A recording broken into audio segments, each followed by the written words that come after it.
इस टॉपिक में अब हम पावर एम्पलीफायर्स स्टडी करेंगे। तो पावर एम्पलीफायर्स क्या होते हैं वो भी देखते हैं हम। तो ये है जो टॉपिक्स हम कवर करेंगे पावर एम्पलीफायर्स में। Class A amplifier, class A amplifier का फिर transformer coupled class A amplifier भी करेंगे, and other classes of amplifier class B और सी एंड डी। तो ये different classes of large signal amplifiers और पावर एम्पलीफायर्स हम स्टडी करेंगे इसमें। सो क्लासेस की बात करने से पहले हम ये थोड़ा सा इसमें देखते हैं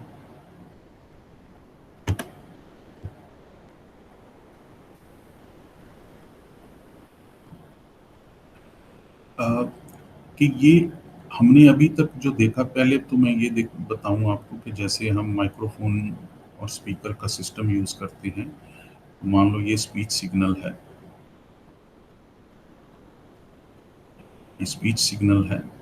ये हमने हमारे पास एक ट्रांसड्यूसर है जिसको माइक्रोफोन बोल सकते हैं। इसमें माइक्रोफोन, तो ये माइक्रोफोन साउंड सिग्नल पिक करेगा और फिर आगे हम डायरेक्टली जाते हैं। ये सिंप्लीफाइड डायग्राम है, ये एग्जैक्टली जो है प्रैक्टिकल डायग्राम नहीं है, क्योंकि उसमें काफ़ी अभी मतलब लेटर स्टेजेस में बताने की ज़रूरत है।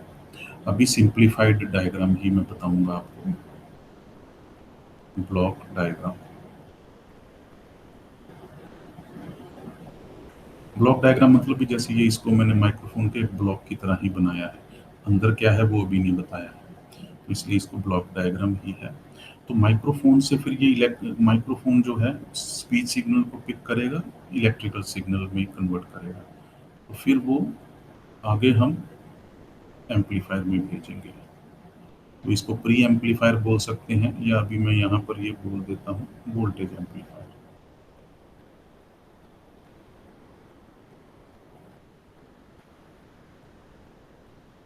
ये इलेक्ट्रॉनिक सर्किट्स एंड सिमुलेशन के जो सब्जेक्ट है उसके हिसाब से मैं बात कर रहा हूँ, तो इसलिए सिंप्लीफाइड ब्लॉक डायग्राम है। तो ये मिली वोल्ट या माइक्रो वोल्ट का सिग्नल है। मैं अभी चलो आपको मिली वोल्ट यहाँ लिखता हूँ। इन प्रैक्टिस काफ़ी कॉम्प्लिकेटेड होता है, डायरेक्टली हम वोल्टेज एम्पलीफायर में नहीं रखते हैं, कुछ और बीच में सर्किट्स होते हैं। तो ये वोल्टेज एम्पलीफायर हमने अभी पढ़े हैं, स्मॉल सिग्नल एम्पलीफायर्स जो पढ़े हैं हमने, स्मॉल सिग्नल एम्पलीफायर्स जो हमने पढ़े हैं। फिर वहाँ से हम जो आउटपुट है स्मॉल सिग्नल एम्पलीफायर्स की, वहाँ से हम यहाँ भेजते हैं पावर एम्पलीफायर। पावर एम्पलीफायर जिसको लार्ज सिग्नल एम्पलीफायर भी बोलते हैं।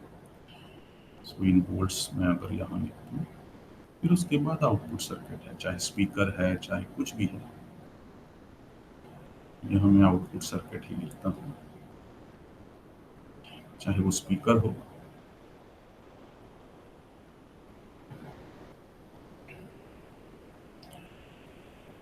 चाहे स्टोरेज हो, चाहे कुछ भी हो। तो स्मॉल सिग्नल एम्पलीफायर जो है वो तो हमने देख लिया अभी पीछे हमने। अब ये पावर एम्पलीफायर हमने देखना है, तो मैं इसी में बता देता हूँ। अब स्मॉल सिग्नल एम्पलीफायर जो है वो हमने पढ़ लिया। तो उसमें हमने इम्पोर्टेंट क्या था, डिफरेंट मॉडलिंग टेक्निक्स और सर्किट टेक्निक्स यूज़ करके हमने क्या इम्पोर्टेंट क्या था जो पैरामीटर्स फाइंड आउट करने थे। गेन, जिसको वोल्टेज गेन बोल सकते हैं। तो लीनियरिटी तो थी उसमें, क्योंकि वेरी स्मॉल सिग्नल, हम लीनियर सिग्नल्स ही ले रहे थे 26 मिली वोल्ट से नीचे नीचे। Z input Z output means input impedance और आउटपुट इम्पीडेंस। मतलब मेन जो इम्पोर्टेंट जो पैरामीटर्स जो थे जो for analysis, small signal analysis यहाँ लिखता हूँ, एनालिसिस। सो फॉर एनालिसिस ये पैरामीटर्स इम्पोर्टेंट थे, और भी हैं लेकिन ये इम्पोर्टेंट थे उसमें। तो gain, voltage gain, current gain, ठीक है ना। मैं इसको अगर गेन की जगह वो लिखूं,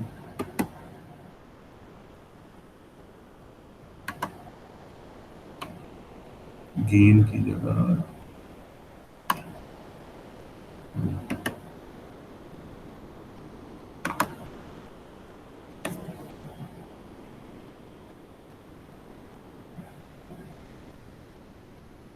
ए वी और ए आई, ठीक है ना, करंट गेन और वोल्टेज गेन, मेन यही इंपॉर्टेंट थे। अब लार्ज सिग्नल एम्पलीफायर या power amplifier, large signal amplifier बोलते हैं क्योंकि इसमें अब वोल्टेज लेवल्स बढ़ गए, पावर लेवल्स बढ़ गए। तो power amplifier because we are more concerned about power handled by these amplifiers, इसीलिए इसका नाम पावर एम्पलीफायर भी बोल सकते हैं कि मेन कंसर्न इसमें power handling capacity of amplifiers है, but working at larger signals or large amplitudes of signals, not millivolts or something. Microvolt millivolt पे नहीं है। अब वोल्टेज है इसमें तो हाई वैल्यूज, 100 वॉट, 100 वॉट्स और 1000 वॉट्स पे जो काम कर रहे हों एम्पलीफायर्स, वो है। तो मैं हंड्रेड्स ऑफ वॉट्स की बात करूंगा, उससे ज़्यादा एम्पलीफिकेशन जो है हाई पावर की, वो फिर दूसरे टॉपिक में डिस्कशन करेंगे दूसरे सब्जेक्ट में। इसमें तो हंड्रेड्स ऑफ वॉट्स की जो पावर कैपेसिटी है उसी पे अगर काम कर रहे हैं, तो इसलिए इसका नाम पावर और लार्ज सिग्नल एम्पलीफायर। तो इसमें जो इम्पोर्टेंस है वो फिर वही चीज़, पावर, एफिशिएंसी एंड डिस्टॉर्शन।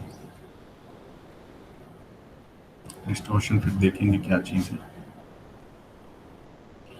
अभी थोड़ा सा बेसिक बताने का मतलब, मैं डिस्टॉर्शन की अगर बात बताऊं तो डिस्टॉर्शन ये है कि मान लो input signal is sinusoidal, so this is V input.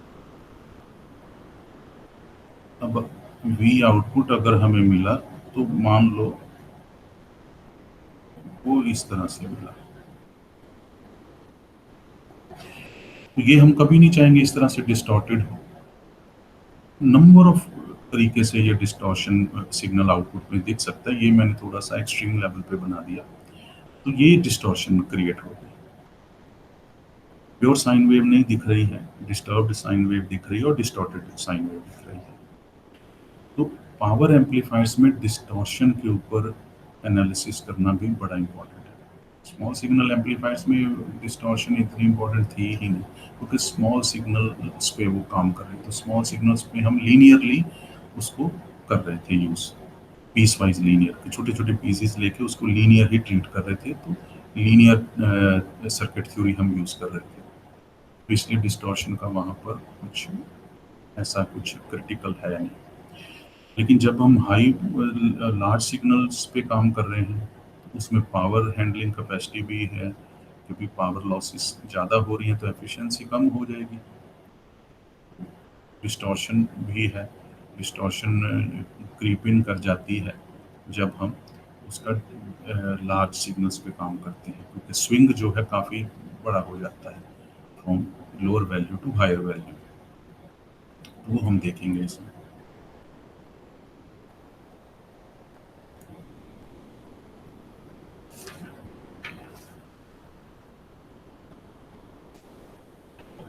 तो अब हम ये भी देखेंगे, एक और चीज़ है पावर एम्पलीफायर्स में, कि उसमें जैसे फॉर एग्जांपल रेडियो एम्पलीफायर्स हैं।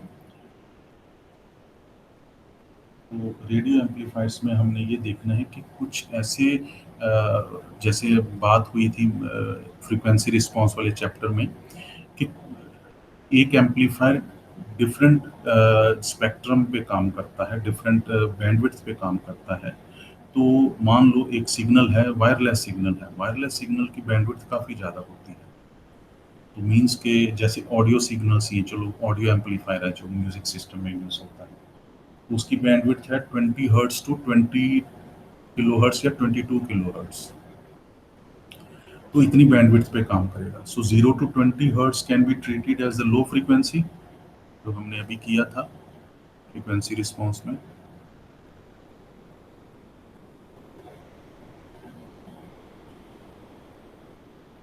तो ये लो फ्रीक्वेंसी बैंड है एफ एल है लोअर कट ऑफ फ्रीक्वेंसी, ये 20 हर्ट्स हो गई।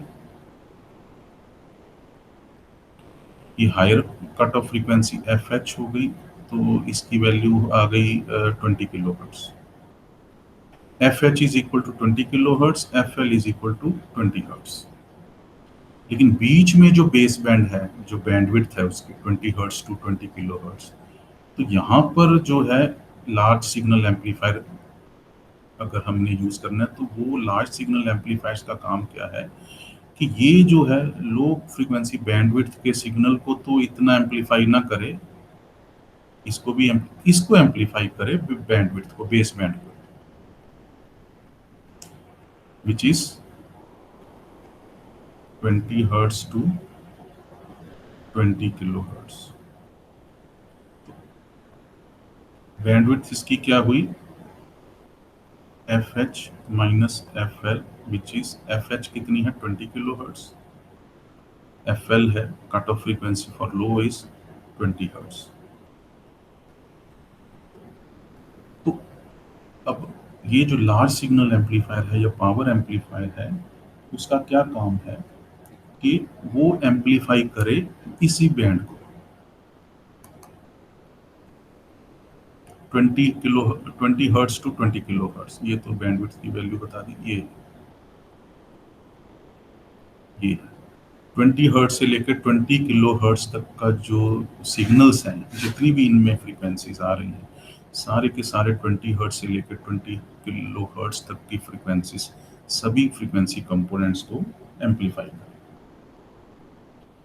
तो लार्ज सिग्नल एम्पलीफायर्स यहाँ काम करेंगे। So it means for this frequency band, the large signal amplifier or the power amplifier must amplify the power or voltage signals to some required value. ठीक है। अब डिफरेंट क्लासेस हैं amplifiers की। Different classes क्या हैं, output class ए जो है, जो क्लास ए है, क्लास ए एम्पलीफायर जो है वो ये है कि आउटपुट सिग्नल को जो मतलब पूरा 360 डिग्रीज पे उसकी स्विंग हो रही है, पूरा 360 डिग्रीज पे वो ऑपरेट करता है। सो ये हम देखेंगे अभी जब हम क्लास ए एम्पलीफायर स्टडी करेंगे। तो class A amplifier operates for the full 360 degrees of input signal. और क्लास बी क्या है, डिफरेंस उसका ये है कि वो it only operates for 180 degree of a signal, means only for the positive half cycle of a signal.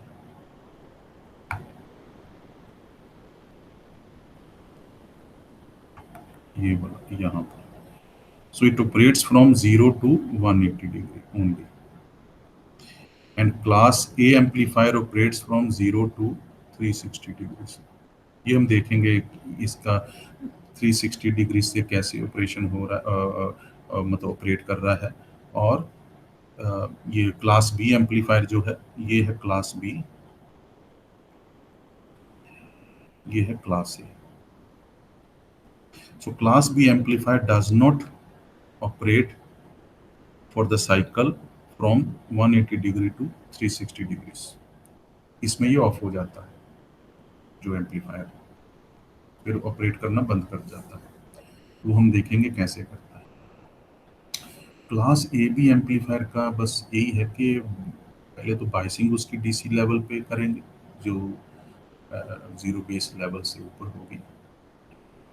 तो क्ला और उसमें ये है कि जो जो जो सप्लाई वोल्टेज है वो 180 डिग्री टू 360 डिग्री पे उसको ऑपरेट करवाएंगे।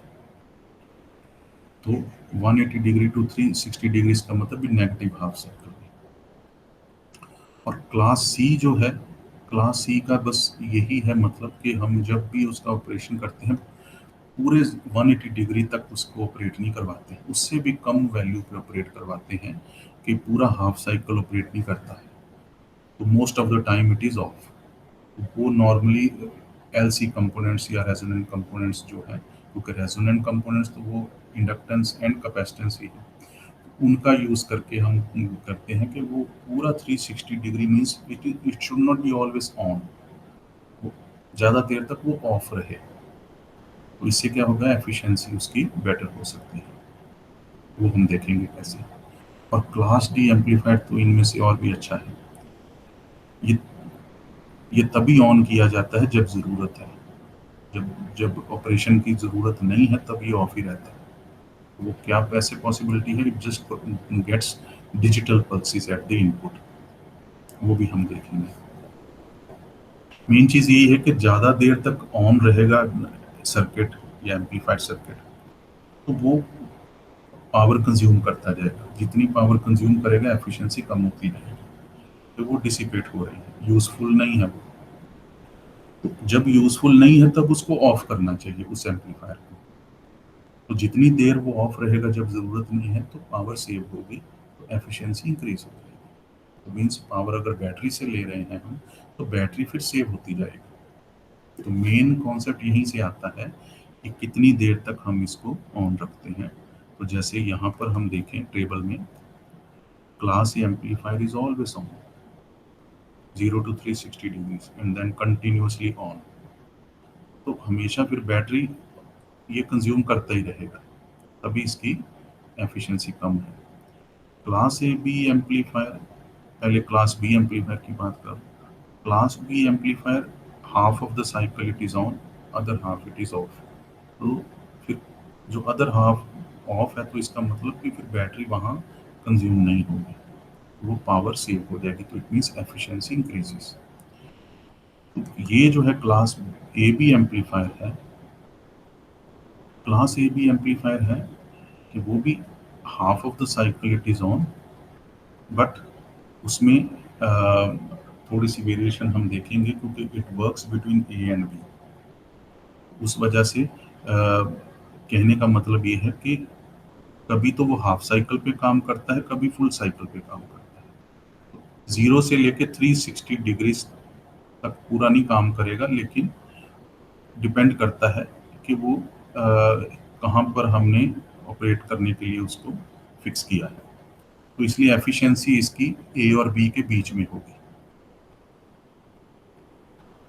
और क्लास सी एम्पलीफायर जो है वो बहुत कम टाइम के लिए ऑन रहता है, ज़्यादातर वो ऑफ ही रहता है। तो means 180 degree means half cycle से कम तक वो ऑन रहता है। तो कितना है वो डिपेंड करता है हमारी रिक्वायरमेंट पे। तो उससे क्या होता है, पावर सेव हो जाती है, बैटरी सेव हो जाती है। लेकिन क्लास डी तो डिजिटली हम उसको कंट्रोल कर रहे हैं, only at that particular time when it is required तभी ऑन होता है, इमीडिएटली फिर उसको ऑफ भी कर देते हैं ट्रांजिस्टर्स को, तो एम्पलीफायर ऑफ हो जाता है। उससे क्या होता है, बैटरी कंज्यूम नहीं होती है, तो एफिशिएंसी काफ़ी इंक्रीज हो जाती है। लेकिन इसके अपने ड्रॉबैक्स हैं, वो सर्किट फिर कॉम्प्लेक्स हो जाता है। तो वो डिजिटल सर्किट ज़्यादा ऐसा स्पेशल लगाना पड़ेगा जो कि डिटेक्ट करे कि कब इसका ऑपरेशन करना है, कब इसको ऑफ करना है। तो बैटरी सेविंग होगी, लेकिन द सर्किट बिकम्स कॉम्प्लेक्स, ये हम देखेंगे अभी सब में। तो let's start with the class A amplifier. Class A amplifier को अगर हम देखें तो हम डीसी बायस ऑपरेशन का अगर हम बात करें, ये जो सर्किट है, सो ये जो सर्किट है, so this circuit transistor bias circuit over here, इसी का अगर हम डीसी बायस ऑपरेशन देखें मैथमेटिकली, तो we know that I B into R B, वही K V L, using K V L, using K V L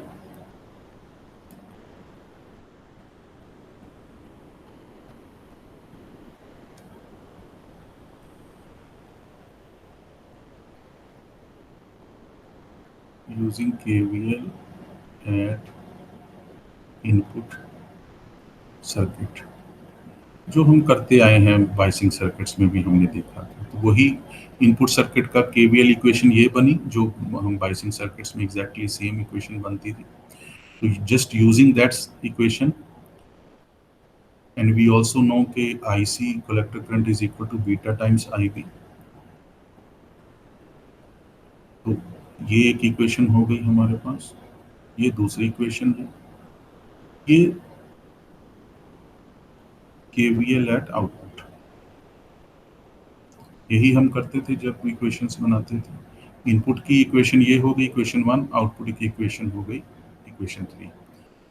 तो output voltage VCE, which is an output voltage, is equal to supply minus the voltage drop across output resistance or collector resistance।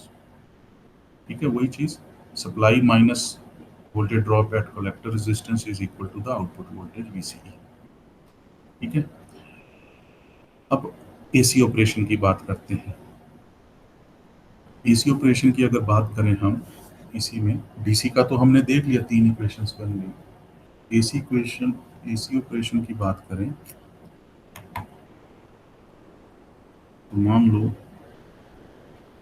इसको perpendicular lines हम draw करते हैं यहाँ पर।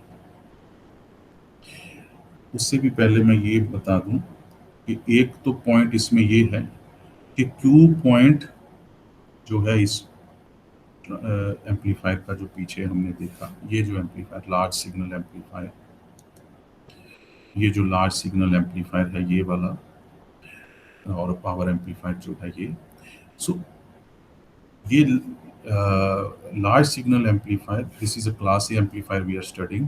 तो इस large signal amplifier for class A, इसका ये एक कंडीशन है या एक क्राइटेरिया है कि the Q point must lie in the middle of the load line. Load line हमने स्टडी की थी बायसिंग सर्किट्स में, तो उसी से हमने ये लोड लाइन फाइंड आउट कर ली। Maximum value of VCC is this और maximum value of IC is this. तो ये कितनी, ये VCC by RC is equal to IC max. यही हम करते थे। तो ये IC मैक्स का पॉइंट है, ये VCE मैक्स का पॉइंट है। तो मैं इसको यहाँ VCE मैक्स कर दूँ। ठीक है, तो उसके मिडल में ही ये ऑपरेट करेगा।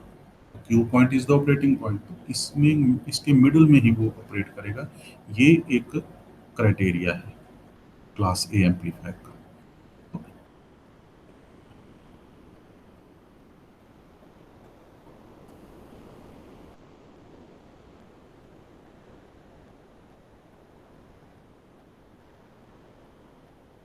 ये हम परपेंडिकुलर लाइंस यहाँ से ड्रॉ करेंगे।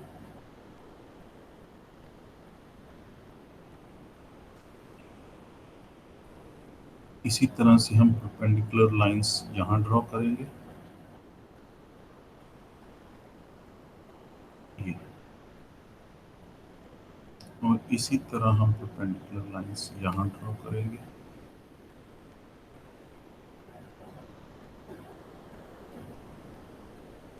जो भी इंटरसेक्टिंग पॉइंट्स हैं वहीं से ले गए हैं। तो ये एक इंटरसेक्टिंग पॉइंट है, लोड लाइन जो इंटरसेक्ट कर रही है करेक्टरिस्टिक्स को, IB कर्व्स को, और एक यहाँ इंटरसेक्ट हो रहा है लोड लाइन और IB कर्व्स, और एक ये हो रहा है।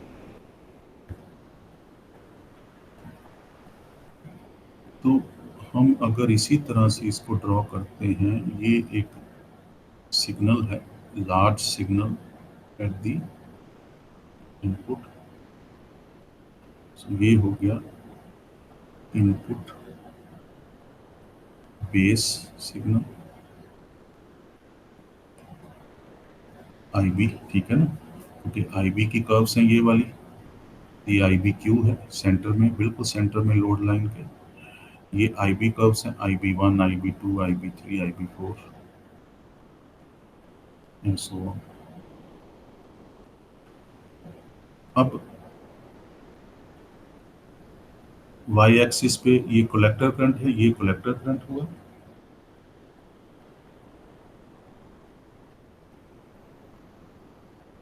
ये है collector current which is at the output,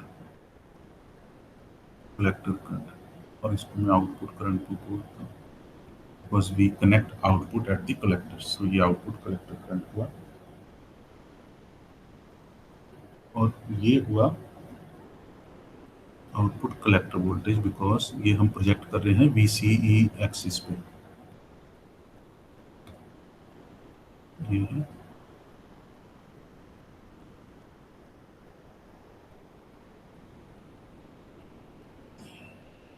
ये हो गया VCE एक्सिस पे आउटपुट, यहाँ पर बनाता हूँ output collector voltage which is VCE collector voltage. तो ये VCE हुआ। तो ये वैल्यू जो हो गई दैट इज VCE मिनिमम,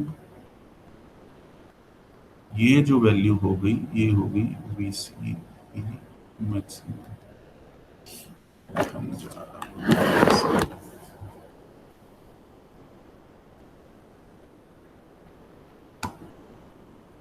ये होगी VCE मैक्सिमम, ये वाला पॉइंट,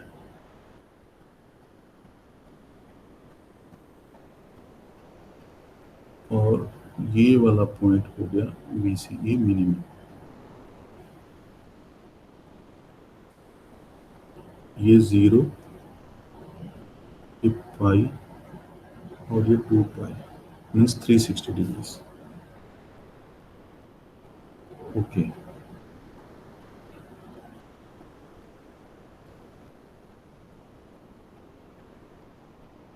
ये हो गया IC मैक्स, ये हो गया IC मिनिमम।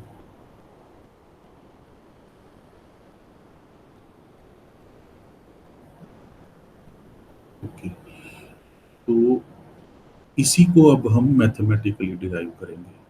तो ये हमने देख लिया कि ये इनपुट बेस सिग्नल है यहाँ पर। इसी को जब हमने वाई एक्सिस में प्रोजेक्ट किया और एक्स एक्सिस में प्रोजेक्ट किया, वाई एक्सिस में प्रोजेक्ट किया तो कलेक्टर करंट मिला because this is the collector current on y axis. तो उसकी मैक्सिमम वैल्यू भी हमने प्लॉट कर ली because base on the input base current. तो we have this IC max, collector की मैक्सिमम वैल्यू होगी और ये मिनिमम वैल्यू होगी। तो जब हमने एक्स एक्सिस पे इसी को प्रोजेक्ट किया तो ये VCE मिनिमम आउटपुट वोल्टेज होगी क्योंकि VCE के अक्रॉस ही आउटपुट वोल्टेज है। तो आउटपुट वोल्टेज मिनिमम और आउटपुट वोल्टेज मैक्सिमम, तो ये स्विंग करेगी output voltage minimum VCE minimum to VCE max. ये हमने ग्राफिकली देखा। अब हमने मैथमेटिकली देखना है।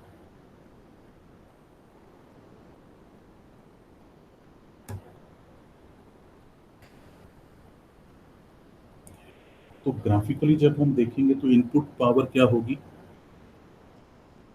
PI DC input power, VCC ICQ, ठीक है। तो VCC तो सप्लाई वोल्टेज हुई कलेक्टर पे, तो ये DC के वक्त हम सप्लाई को कनेक्ट करते हैं और करंट जो फ्लो होगा वो, क्योंकि the transistor is operating at a Q point, तो इसलिए जो करंट उस वक्त फ्लो होगा वो ICQ means quiescent current, current उसको बोलेंगे, दैट इज ICQ। तो नाउ अब ये है कि द पावर ड्रॉन, है ना, power drawn from the collector supply, power drawn from the collector supply. इसमें लिखा नहीं जाता है पूरी तरह से, कलेक्टर सप्लाई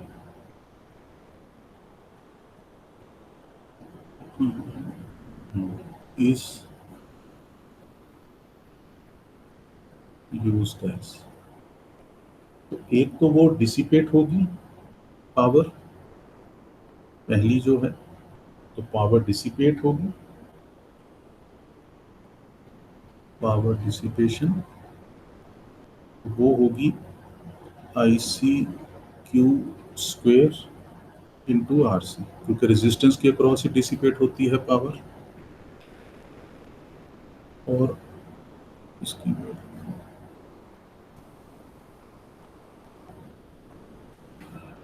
दूसरा है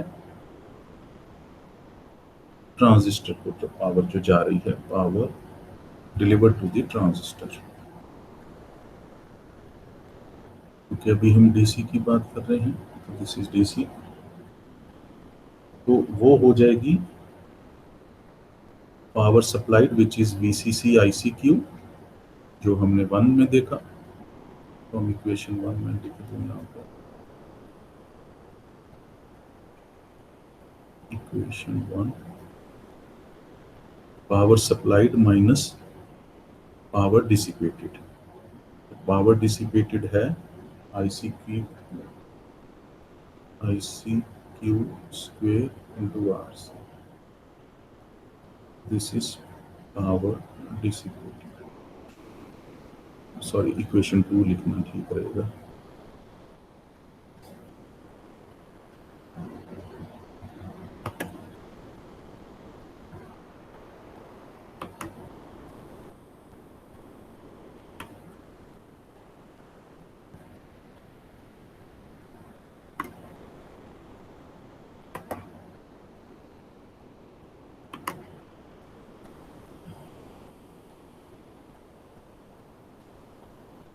इक्वेशन 2 मतलब कि पावर सप्लाई तो इतनी है जो सप्लाई की जाती है जब हमने वोल्टेज कनेक्ट की। तो वोल्टेज सप्लाई जब कनेक्ट कर दी, मतलब बैटरी कनेक्ट कर दी वीसीसी के बराबर, तो ये तो पावर इनपुट हो गई। अब ये इनपुट पावर जो है, इसमें से कुछ पावर डिसिपेट होगी। तो वो डिसिपेट होगी क्योंकि रेजिस्टेंस है उसमें, तो इसी कलेक्टर रेजिस्टेंस में कुछ पावर डिसिपेट होगी। तो वो तो लॉस हो गई, वो तो डिसिपेट हो गई। फिर बाकी जो बची पावर है वो अब ट्रांजिस्टर में जाएगी। So power supplied minus dissipated, जो रिमेनिंग पावर है that goes to the transistor. Okay, अब हमने ये देखना है, ये जो ट्रांजिस्टर में जो पावर है, अब इसको नेक्स्ट में करता हूँ। So the power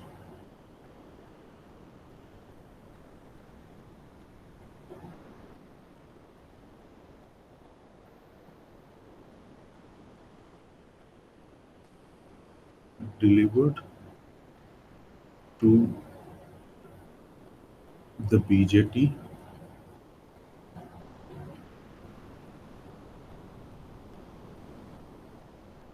is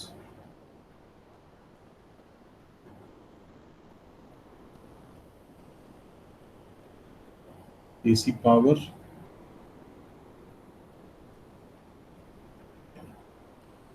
load पे जो एसी पावर है, तो इसको मैं आगे ही जाता हूँ।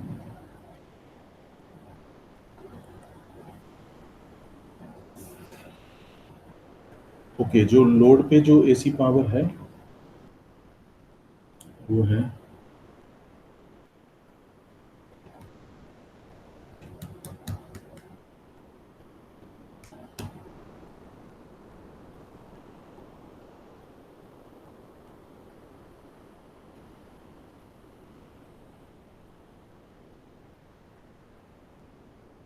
एसी।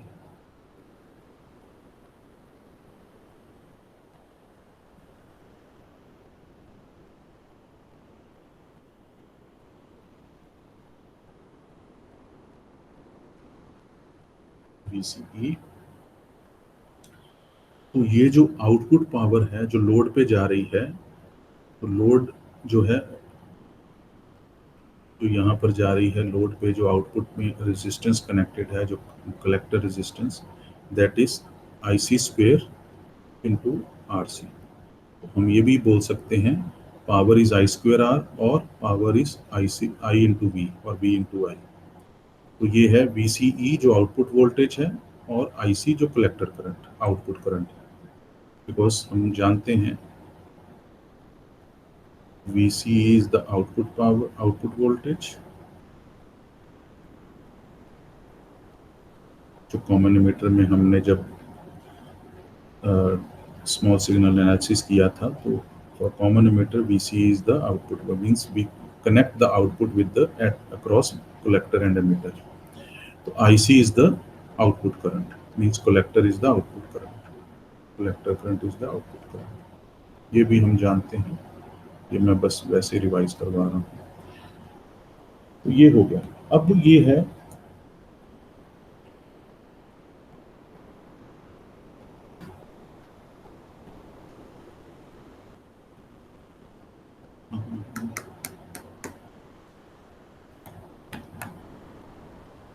ये है। तो इसको अगर हम इसी को अगर हम लिख दें IC/RMS and VCE/RMS, because output जो है AC में है, तो AC में जो हम वैल्यूज कंसिडर कर रहे हैं वो RMS वैल्यूज हैं. So this power supply at the power delivered at the output is IC RMS, means collector RMS current and voltage RMS. अब हम ये जानते हैं जो RMS जो है इसकी दूसरा तरीका भी हम रख सकते हैं VC RMS into IC RMS. दूसरा हमने ये भी रखा है, इसकी इक्वेशन में रख दूं अभी, इक्वेशन 2, दूसरी इक्वेशन रख दूं IC RMS square into RC. ये इक्वेशन 3 है, ये भी RMS वैल्यू है. तीसरा है, इसी को दूसरे तरीके से लिखेंगे VC square RMS divided by RC. Power इस तरीके से भी फाइंड आउट कर सकते हैं. So power delivered eight the output is VCE RMS into IC RMS, IC square RMS into RC और VC square RMS into RC divided by RC. तो अब हम देखते हैं, हमने ये देखा कि ये जो पॉइंट है यहाँ पर, ये वाला जो पॉइंट है, पिछली स्लाइड में जाता हूँ, ये वाला जो पॉइंट है, ये पॉइंट हमने यहाँ प्रोजेक्ट किया, तो ये ऑपरेटिंग पॉइंट हुआ. तो इस ऑपरेटिंग पॉइंट की वोल्टेज क्या है, VCEQ. So this is the quiescent output voltage VCE. तो इसकी क्या वैल्यू है यहाँ पर, VCC की क्या वैल्यू है. So this is VCC. तो हमने बोला था Q पॉइंट बिल्कुल मिडिल में रखेंगे हम लोड लाइन पे. तो नाउ Q पॉइंट अगर मिड पॉइंट है लोड लाइन का, तो then VCEQ means the operating point of this large signal class A amplifier is half of the VCC. तो मिड पॉइंट था, तो मिड पॉइंट फिर क्या हुआ, VCC डिवाइडेड बाय 2. हमने इस वैल्यू को यूज करना है. तो IC का भी इसी तरह से हम देखेंगे. IC का भी स्विंग हमने देखा.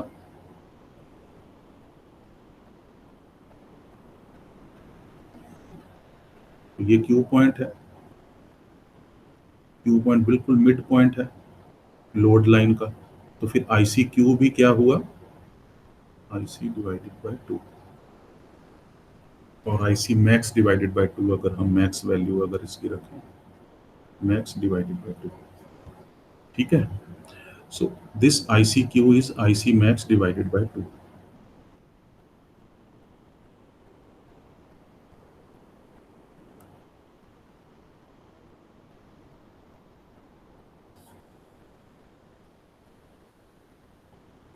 अब हमने इस वैल्यू को देखना है.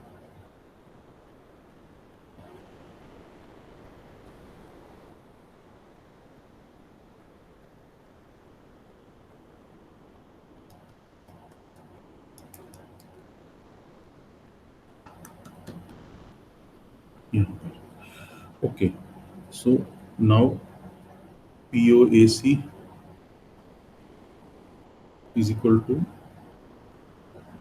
VCE. पीक टू पीक क्या हो गया, जो मैक्सिमम वैल्यू थी उसकी. सो मैक्सिमम वैल्यू जो पीक टू पीक थी VCE की जो maximum value peak to peak अगर थी, वो हमने अभी देखा, that is equal to VCC.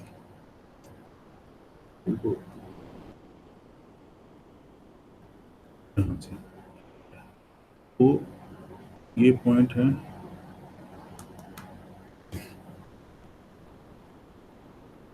ये है पॉइंट यहाँ पर. तो वोल्टेज जो है, आउटपुट वोल्टेज यहाँ से डेवलप होते हुए यहाँ तक पहुंची, VCE मिनिमम. फिर ये VCE मैक्सिमम तक पहुंची। तो ये एक पीक हुई VCE मिनिमम की पीक, और ये VCE मैक्स की पीक हुई। पीक टू पीक कितनी वोल्टेज है ये, that is equal to VCC। Peak to peak that is VCC maximum value. So peak to peak maximum is VCC। हमने ये देखा।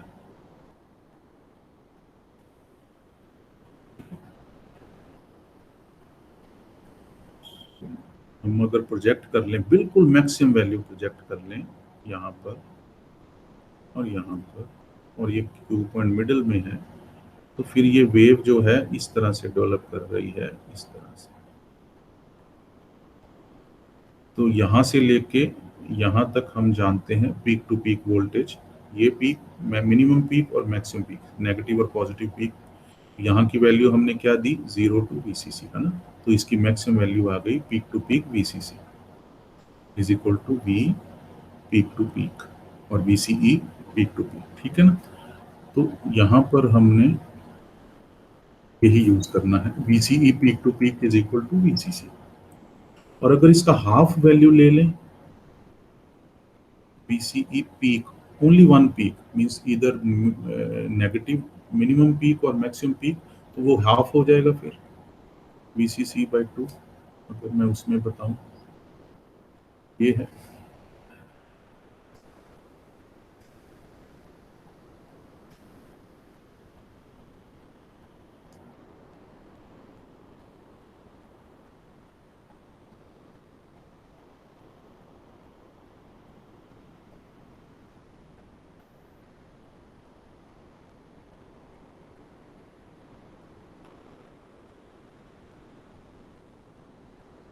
सो this peak to peak is VCC, ठीक है।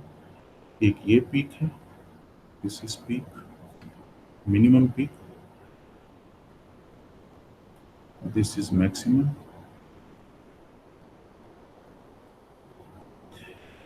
सो दो peak to peak it is VCC, but from mid point to one peak it is VCC/2, चाहे minimum वाली peak पे चले जाएं मैक्सिमम। तो सो V peak is equal to V peak to peak divided by 2, half of the voltage। तो वही हम यहाँ कर रहे हैं। So VCE peak, only one peak. If we measure only one peak, not both the peaks, then we have, so then we have VCC/2। Okay, तो ये maximum value है, ये भी मैक्सिमम है, ये भी मैक्सिमम है, ठीक है। Now what is VCE RMS? VCE RMS is VCE peak, ठीक है ना, डिवाइडेड बाय √2, बिकॉज हम जानते हैं मैक्सिमम पीक जो है, जब हम जानते हैं साइनोसाइडल है, तो if V is equal to VM sin omega t, then VRMS is equal to V maximum divided by √2, ठीक है ना। तो यही है। तो हम जानते हैं VCE मैक्स पीक की वैल्यू क्या थी, VCC/2, जो अभी हमने देखा। मैं इसको दोबारा करता हूँ।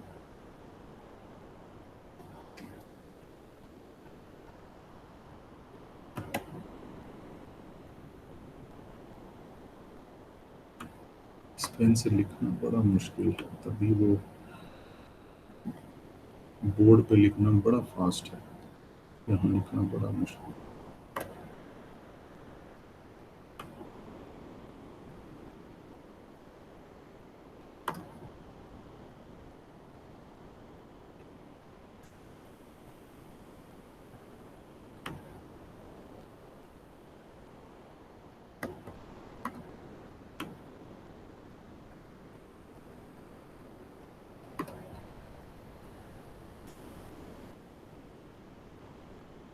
Equation 3,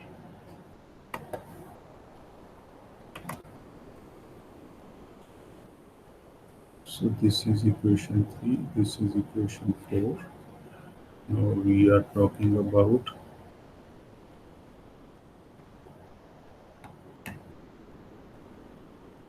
VRMS is equal to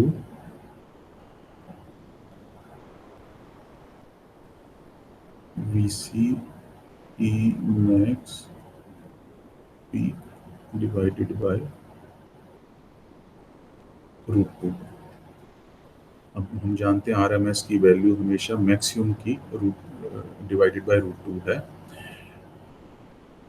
So from 4 we get VRMS is equal to VCC divided by 2 and then also divided by √2। ये हो गया 5। तो ये हमारे पास आ गई VRMS। तो हम जानते हैं कि अब जो पावर है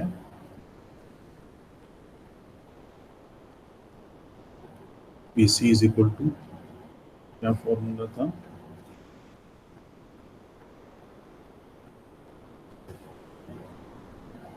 VC square RMS divided by RC। तो VC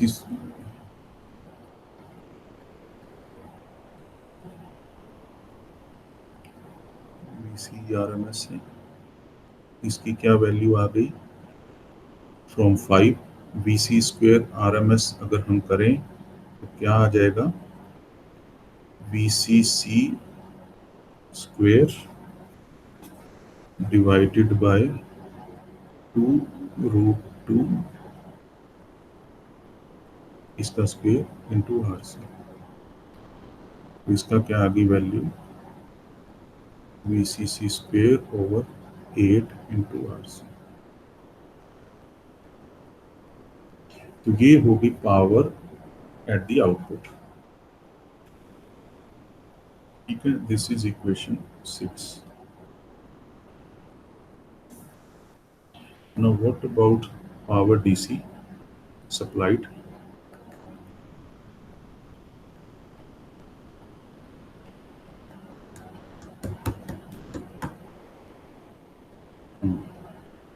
पावर सप्लाइड इन DC वो हम देख चुके हैं पहले। तो दैट इज फ्रॉम 1, ये वाली from equation 1 VCC into ICQ। From equation 1 VCC into ICQ from equation 1। ठीक है ना, तो ये है। तो दैट इज VCC, ICQ की क्या वैल्यू थी, IC मैक्स डिवाइडेड बाय 2। ठीक है ना, मैक्सिमम पार्ट का, क्योंकि क्यू पॉइंट मिड पॉइंट था, तो mid point is always half of the maximum value. तो मैक्सिमम IC मैक्स की वैल्यू क्या थी, वो जब हम लोड लाइन फाइंड आउट करते हैं तो वो क्या होता है, उसकी मैक्सिमम वैल्यू यहाँ पर लिख देता हूँ। जब लोड लाइन फाइंड आउट की थी, IC maximum is equal to VCC by RC, यही थी। तो वो हम यहाँ पर रखेंगे वैल्यूज की, that is VCC into VCC by RC। यहाँ दोबारा मिटाता हूँ,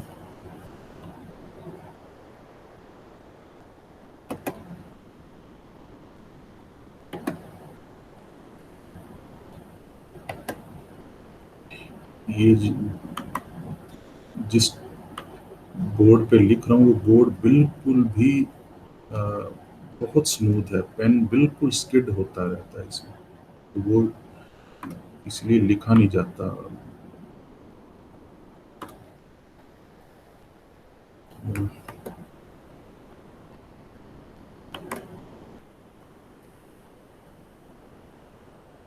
So that is VCC into VCC divided by R divided by 2, because IC max is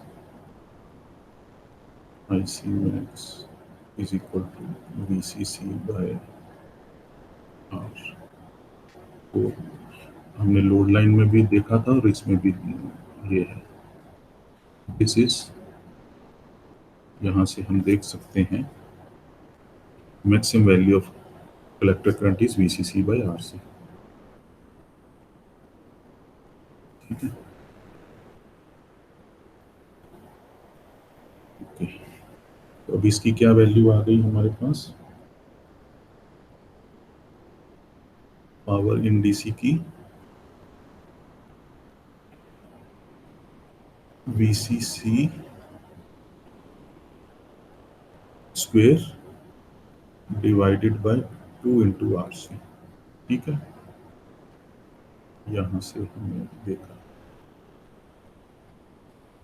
तो पिछली इक्वेशन थी 6, ये अब हो गई 7, equation 7। So efficiency is P out divided by P in into 100। तो P out हमने किया था VCC square by 8RC divided by P in, which is VCC square divided by 2RC। So ये कहाँ से आया, from 6 and 7।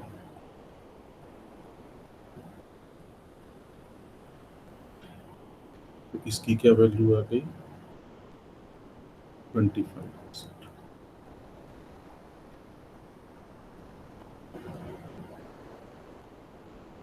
VC कैंसिल हुए, RC भी कैंसिल हुआ,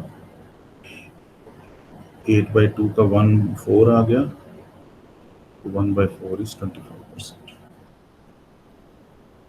So 25% is the efficiency of the class A amplifier। इसका numerical कर लेते हैं।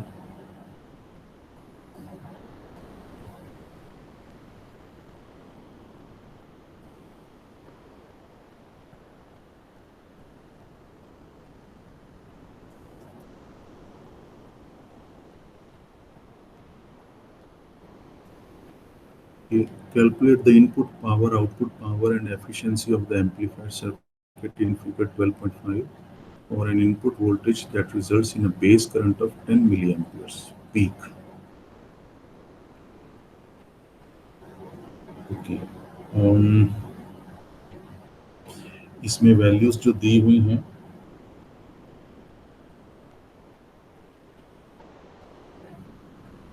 वैल्यूज ये RB की वैल्यू दी है, RC की वैल्यू दी है, supply VCC equal to 20 volts, beta equal to 25 और base current peak is 10 milliamperes. तो हमें efficient input power find out करनी है, आउटपुट पावर, हमें ये इनपुट पावर फाइंड आउट करनी है, फिर आउटपुट पावर और एफिशिएंसी। ओके, तो शुरू करते हैं, वैल्यूज यहीं से यूज करते जाएंगे हम। Okay, so again the same thing, starting with KVL at input, ऊपर से शुरू करते हैं। So KVL at input, so applying KVL at input, हमारे पास इक्वेशन आ गई IBQ। हम हमेशा IB की वैल्यू फाइंड आउट करते हैं एट इनपुट, तो supply minus VBE which is 0.7 divided by RB। RB की वैल्यू कितनी दी है, सीधी लिख ही देते हैं RB की वैल्यू,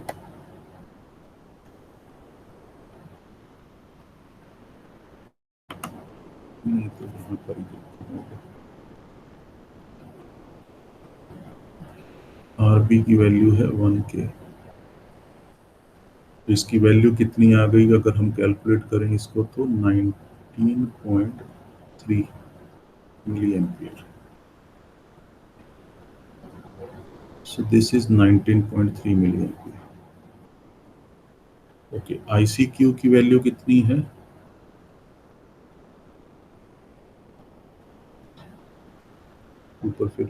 ये है KVL एट आउटपुट।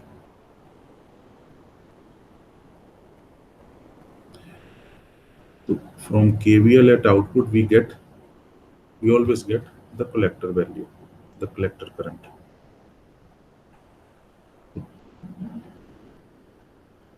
ये तो से आ गया। IC नहीं, VCE की वैल्यू फाइंड आउट करनी है, इसको मिटाना पड़ेगा क्योंकि KVL की वैल्यू फाइंड आउट करनी तो वोल्टेज, ये बेस ये नहीं करना है।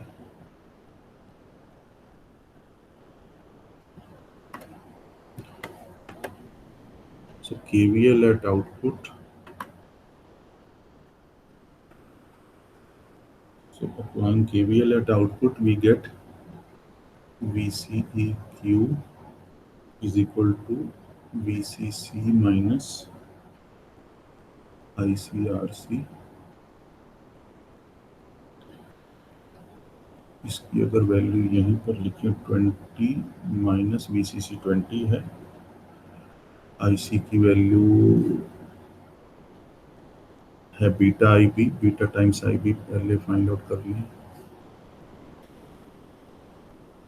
यहाँ पर ऊपर करता हूँ,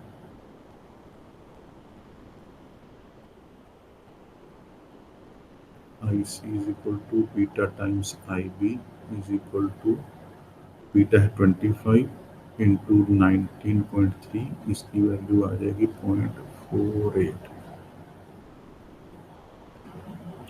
0.48 एम्पियर्स। तो IC की वैल्यू आ गई 0.48 एम्पियर्स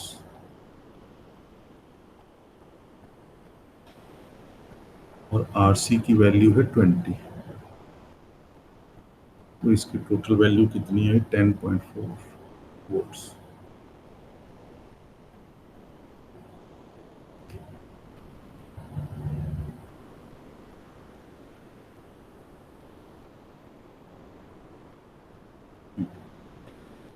ओके, अब लोड लाइन से देखें हम।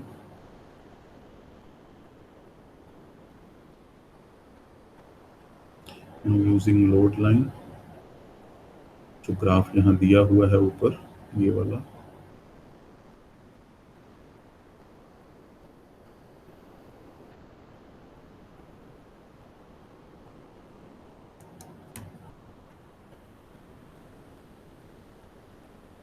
VCE max is equal to VCC, हम जानते हैं मैक्सिमम वैल्यू ऑफ VCC तक की होती है। ये वहीं से हम लोड लाइन मतलब फाइंड आउट करते हैं। तो VCC ऊपर तो जा नहीं सकता है, VCC के ऊपर आउटपुट वोल्टेज नहीं जा सकती है, जो इनपुट है उसके ऊपर नहीं जा सकती। तो ये हो गया 20 वोल्ट्स। IC मैक्स क्या हुआ, यहीं पर ही आगे पर IC max is equal to VCC divided by RC, that is, वो भी लोड लाइन पे ये जो है VCC divided by RC is the IC max, और ये है VCE maximum is the maximum voltage of collector emitter, that is VCC। तो ये हो गया 1000 मिली एम्पियर। VCC है 20, RC की वैल्यू है 20, तो ये 1 एम्पियर हो गया।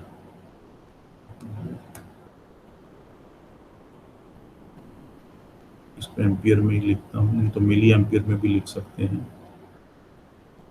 ये एम्पियर में ही लिखते हैं। ओके, तो दिस इज 1 एम्पियर। अच्छा, अब AC की बात करें।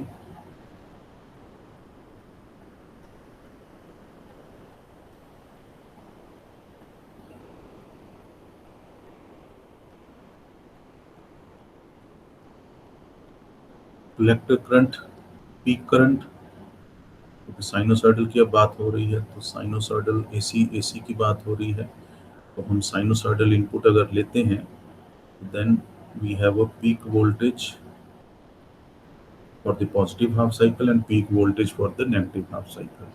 तो दोनों की मिला के फिर पीक टू पीक हो जाएगी वैल्यू। तो पीक वोल्टेज है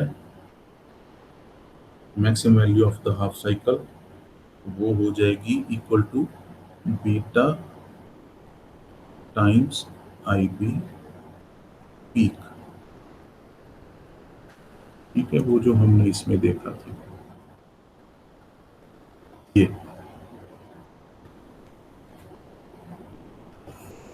ये जो है यहाँ पर, ये जो ये बेस करंट है, बेस करंट की ये एक पीक वैल्यू है, पॉजिटिव हाफ साइकिल की पीक वैल्यू, और एक ये नेगेटिव हाफ साइकिल की पीक वैल्यू। तो ये आई बी पीक हो गई, ये वाली यहाँ से लेके यहाँ तक, that is I B peak. और यहाँ से यहाँ पूरी लेके यहाँ से यहाँ तक, that is I B peak to peak, एक पीक से लेके दूसरी पीक तक। तो हमें अभी सिर्फ यही फाइंड आउट करनी है, I B peak from mid point to the maximum value.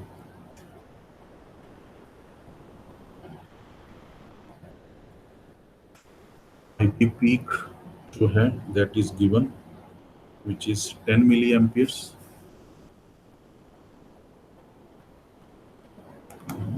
ये है IB peak given is 10 milliamperes.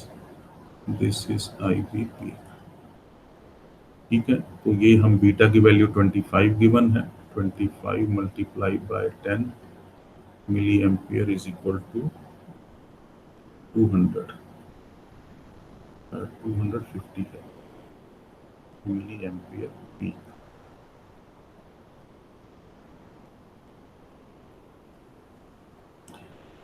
Okay,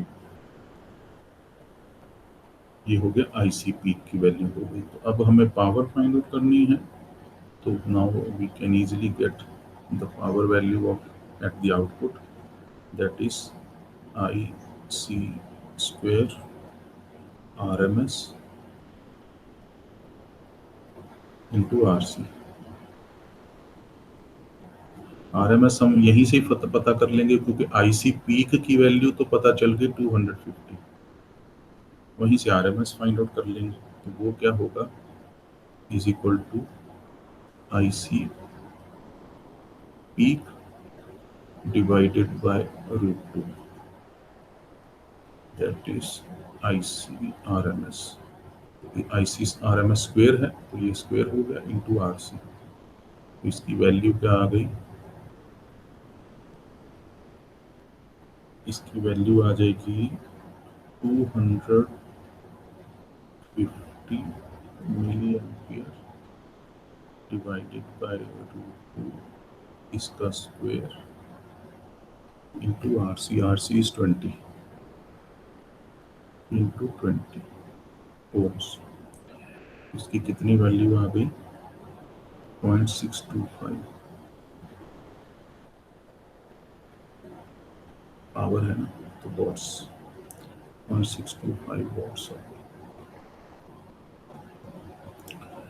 okay, तो पावर डीसी क्या हो गई, अब मैं ऊपर ही करता हूँ, आगे है जगह। So what about power DC, power into DC is equal to वही जो हमने भी फॉर्मूला वहाँ देखा था, ICQ is equal to VCC given is 20, ICQ जो है वो हमने फाइंड आउट किया है 0.48, जो हमने पीछे फाइंड आउट किया है, is equal to 9.6 watts. Efficiency अब क्या हो गई, P out AC divided by P in DC is equal to, तो उसकी वैल्यू थी 0.625, this one, so 0.625 for power out AC and power input DC, that is power input DC is 9.65। इसकी value आ गई अबाउट, मल्टीप्लाई बाय 100 अगर कर दें, multiply by 100 is equal to 6.5%। So the efficiency is very very small. और ये क्यों इतनी स्मॉल है, उसका रीज़न यही है कि एक तो ये जो ट्रांजिस्टर है या ये जो पूरा एम्पलीफायर सर्किट है, it keeps on operating all the time from 0 to 360 and 360 to 720, means for the complete cycle the circuit is always on। तो चाहे उसकी ज़रूरत है नहीं है, लेकिन ये हमेशा ऑन रहता है, पावर कंज्यूम करता रहता है। और पावर जो कंज्यूम करता है ये, उसी की वजह से ये जो है एफिशिएंसी इसकी कम है।